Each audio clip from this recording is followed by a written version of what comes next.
KSS Shatabdi Vijayadashami ಉತ್ಸವ ನಿಮಿತ್ತ ಭವ್ಯ ಪಥ ಸಂಚಲನ. ಯಲಬುರ್ಗಾ ಪಟ್ಟಣದ ಮೊಗ್ಗಿ ಬಸವೇಶ್ವರ ದೇವಸ್ಥಾನದಲ್ಲಿ ರವಿವಾರದಂದು ವಿಜಯದಶಮಿ ವಿಜಯೋತ್ಸವ ಅಂಗವಾಗಿ ರಾಷ್ಟ್ರೀಯ ಸ್ವಯಂ ಸೇವಾ ಸಂಘದವರಿಂದ ಪಥಸಂಚಲನ ನಡೆಸಿದರು.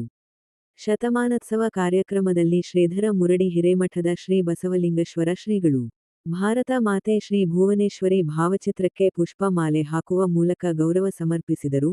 ಬಳಿಕ ಪಥಸಂಚಲನಕ್ಕೆ ಚಾಲನೆ ನೀಡಿದರು. ಸಾರ್ವಜನಿಕರು ದಾರಿ ಉದ್ದಕ್ಕೂ ಸ್ವಾಗತ ಕೋರಲು ಮನೆಯ ಮುಂದೆ ರಂಗೋಲಿ ಹಾಕಿದ್ದರು ಮತ್ತು ಮಹಿಳೆಯರು, ಮಕ್ಕಳು ಹೂ ಹಾಕುವುದರೊಂದಿಗೆ ಭಾರತ ಮಾತೆಗೆ ಅತ್ಯಂತ ಭಕ್ತಿ ಪೂರ್ವಕ ಗೌರವ ಸಲ್ಲಿಸಿದರು. ಈ ಪಥ ಸಂಚಲನದಲ್ಲಿ ಹಿರಿಯರು, ಯುವಕರು, ಮಕ್ಕಳು ಘನ ವೇಷ ತೊಟ್ಟು ಕೈಯಲ್ಲಿ ದಂಡ ಹಿಡಿದು ವಿರಾಜಮಾನರಾಗಿ ಭಾಗವಹಿಸಿದ್ದರು.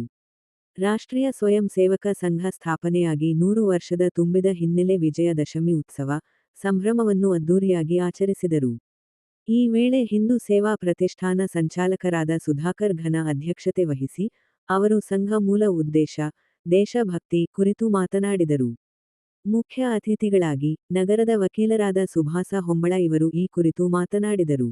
ಮತ್ತು ಮಾಜಿ ಸಚಿವರಾದ ಹಾಲಪ್ಪ ಆಚಾರರವರು ಘನ ವಸ್ತ್ರ ಉಡುಪು ಧರಿಸಿ ಭಾಗವಹಿಸಿದ್ದರು. ಅದೇ ಪ್ರಕಾರ ಅನೇಕ ಮುಖಂಡರು ಘನ ವಸ್ತ್ರ ಉಡುಪು ಧರಿಸಿ ಆಗಮಿಸಿರುವುದು ವಿಶೇಷವಾಗಿ ಕಂಡುಬಂದಿತು.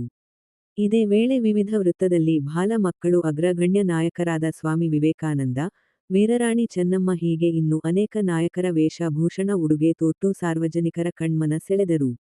ಈ ಸಂದರ್ಭದಲ್ಲಿ ಮುಂಜಾಗ್ರತಾ ಕ್ರಮವಾಗಿ ಯಲಬುರ್ಗಾ, ಕುಕನೂರ, ಬೇವೂರ್, ಕುಷ್ಟಗಿ ಪೊಲೀಸ್ ಠಾಣೆ ಸಿಪಿಐ, ಪಿಎಸ್ಐಗಳು ಹಾಗೂ ಸಿಬ್ಬಂದಿಗಳು ಯಾವುದೇ ಘಟನೆ ಆಗದಂತೆ ಬಂದೋಬಸ್ತ್ ಮಾಡಲಾಗಿತ್ತು.